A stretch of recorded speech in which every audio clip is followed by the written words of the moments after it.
வேற அவருக்கு என்ன லேசி நோ ரொமான்ஸ். ரொம்ப லேசி சார். வருமா ரொமான்ஸ் பண்றது கூட லேசியா இருப்பாங்க சார் ஆக்சுவலா. இது ஒரு புது கேட்டகரியா இருக்கு. ஓகே, இப்போ நீங்க எதிர்பார்ப்பது என்ன? இப்போ உங்க கணவர்கிட்ட நீங்க ஒரு ரொமான்ஸ் எதிர்பார்ப்பீங்க, ஒரு காதல் எதிர்பார்ப்பீங்க. நீங்க எதிர்பார்ப்பது என்ன? பொண்டாட்டிய தொடறது, கட்டி பிடிக்கிறது, இதெல்லாம் ஒரு வேலைன்னு நினைச்சுக்கோங்க. எனக்கு வந்து அவர் பூ வாங்கி தரணும்னு நான் ரொம்ப ஆசைப்படுறேன் பூ சார். வாங்கி தரணும். மல்லிப்பூ ஆமா, மல்லிப்பூ. வாங்கி கொடுத்ததே இல்லையா? ஏதாவது வீட்ல பூஜை பண்றோம்னா வாங்கி கொடுப்பாங்க. பூ வாங்கி கொடுத்துருக்கேன் சார், வாங்கி கொடுக்காம இல்லை. சில டைம் பூஜை டைமில் பூ வாங்கி கொடுத்துருக்கேன். அந்த பூ என்ன ஆகுனா, யார் சாமி இவன்? எங்கிருந்து வந்திருக்கான்? அப்பா அவங்க பூஜை கேட்கலப்பா. என்னடா சொல்ற? இல்லையா அது அவங்க பூஜை கேட்கல.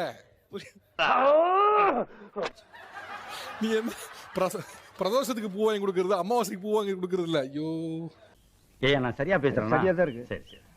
எப்படி சொல்றது? இப்ப என் புரியுது கஷ்டம் சார், புரியுதா சார்? புரியுது புரியுது புரியுது.